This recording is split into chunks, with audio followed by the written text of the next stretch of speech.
Bon dia, estimats! Avui us he triat un conte que m'agrada molt especialment. Es diu La petita llavor i l'ha escrit, i no sé si l'ha dibuixat també, suposo, la Rosa Maria Pujol Clapés.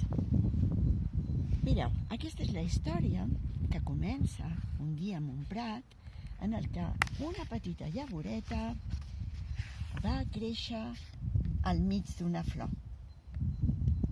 La llavoreta era molt, molt petita i tot d'una un vent la va agafar i la va convidar a fer un llarg viatge.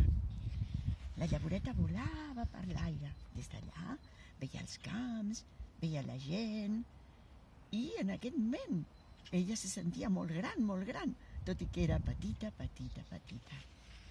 La llavoreta va anar volant i volant fins que de sobte aquell vent es va aturar i la llavoreta va començar a caure, pam! Fins a terra. Però va tenir molta sort, va caure molt tou. Va caure dins del sac d'un follet que en aquell moment estava recollint fruites i fruits per passar aquell llarg hivern que ja començava a albirar-se. Estava fosc i ella es va adormir. El follet va agafar el seu sac, se'l va carregar a l'esquena i se'n va endur, sense saber-ho, aquella petita llavoreta viatgera amb ell.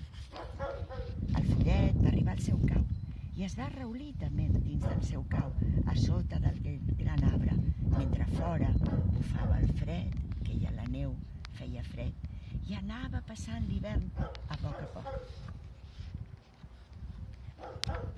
La primavera, però, va arribar com sempre ho fa.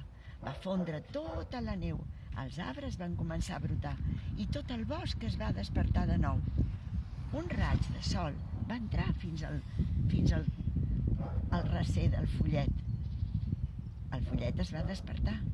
Va agafar el seu sac per tornar a anar a buscar fruits i fruites i tot d'una dins del sac hi va trobar la llavoreta. La va acaronar amb les seves mans i li va donar escalfor. I amb aquella escalforeta la llavor es va despertar. Dels seus peus van començar a sortir arrels, del seu tronc i del seu cap i dels seus braços va començar a sortir una tija que va trencar la terra i va començar a créixer sota el cel, acaronada pel sol. D'aquella tija, al cap de pocs dies, va sortir una flor. I d'aquesta flor, al cap de poc, va tornar a sortir una llavoreta. Una llavoreta que un dia el vent s'endué i la va fer volar. I va tornar a caure a terra. I va tornar a arrelar. I va tornar a fer una flor.